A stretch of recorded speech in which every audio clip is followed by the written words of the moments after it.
I am what you might call an outdoors person. I live for adventure, hiking, camping, fishing. I'm trained in survival and bushcraft, and I often do it alone. That was my first mistake. In August of 2019, I set out to find an old ghost town hidden deep in the Utah desert. I had seen it on an old map, abandoned since the 1930s, long forgotten by time. The kind of place that no one has any reason to visit.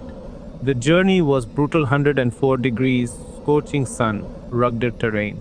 By late afternoon, I had finally made it. I found a patch of shade, set up my camp, and started a fire. As I cooked my steak, I felt at peace, isolated, alone. Or so I thought. The night was uneventful. I ate, had a sip of bourbon, and turned in early. Before I fell asleep, I did one last patrol, checked my surroundings. No signs of life. Just me, the desert, and the wind. At dawn, I was stirred awake by the heat. The sun was a relentless force, pressing against my tent. I rolled over, groggy, trying to find relief. Then I heard it. Someone was outside my tent. I have spent my life tracking humans. It's a skill I've honed, one that has kept me alive in dangerous situations. From the weight of the footsteps, I knew it was a man in 80 to 200 pounds, but something was off. He wasn't just walking, he was moving, like a predator. I lay perfectly still, forcing my breathing into a deep, slow rhythm. My heart pounded against my ribs, but I didn't dare move. I listened. He was circling my camp, moving closer, then further away. Then I heard the sound of my car door handle being pulled. He was looking inside. And then it hit me. My daughter's car seat was in the back, her coloring books, her pink pencil case. He stood there for what, like an eternity. Then he turned, started walking straight for my tent. He wasn't sneaking anymore. He was marching, closing the distance, fast. I didn't hesitate. I slowly reached for my, keeping my movements silent.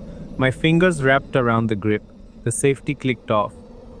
Then he pulled the zipper cover back. I could hear his breathing, now heavy, shaky. Then he was opening my tent. I didn't think. I didn't wait. I racked my gun as loud as I could. He froze, hands and eyes locked on me. Then he turned and ran. I didn't chase him. I didn't leave my camp. I waited and I listened. 2 minutes. 3. 5. Then silence. I never saw him again. I stayed 2 more nights. I never saw another soul. But to this day, one question still haunts me. How did he get there? No roads. No footprints leading in. No signs of life. Just him. Some places are meant to be left alone. I was 12 years old. My brother, a Green Beret, was about to be deployed. He wanted to take me on a camping trip before leaving. We were deep in the Sipsey wilderness of Alabama. But on our third night, things took a turn I'll never forget. We were just talking, guns, girls, the usual. Then these 2 guys showed up. They looked rough, like they stepped right out of Deliverance. Dirty clothes, greasy hair, scraggly beards. They asked if we'd seen any hogs. Something about them felt off. They asked how long we'd been there, how long we were staying. My brother answered, but I could tell he was watching them carefully. They left eventually, but I couldn't shake the feeling.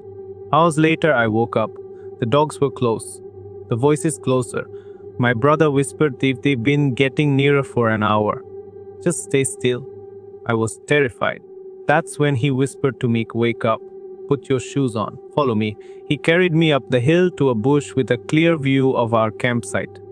We waited, watching, listening. Then they came back, 5 of them, rifles, shotguns, the dogs barking like crazy. They weren't just passing through. They were looking for us. They talked about us.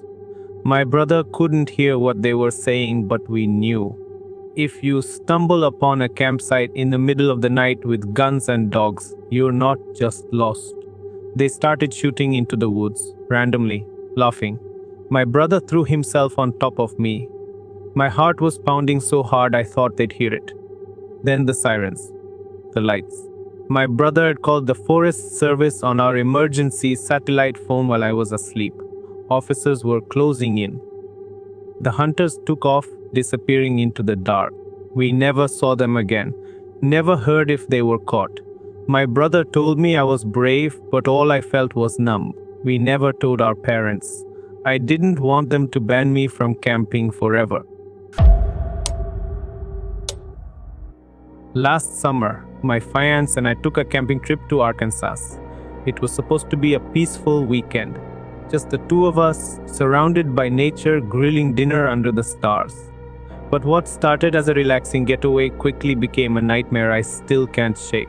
We were laughing, flipping burgers, when suddenly, a desperate, panicked voice. "Help! Someone help me!" My heart slammed against my ribs. Without thinking, I took off running toward the sound, my fiancé right behind me. When I got there, I froze. A man, mid-40s, shirt torn, wild eyes, was swaying on his feet. Blood gushed from his ankle, pooling around him. He was drunk, barely able to stand. He had dropped a knife and nicked an artery. Blood, so much blood. It was spurting like a fountain, painting the dirt beneath him. I can't handle blood.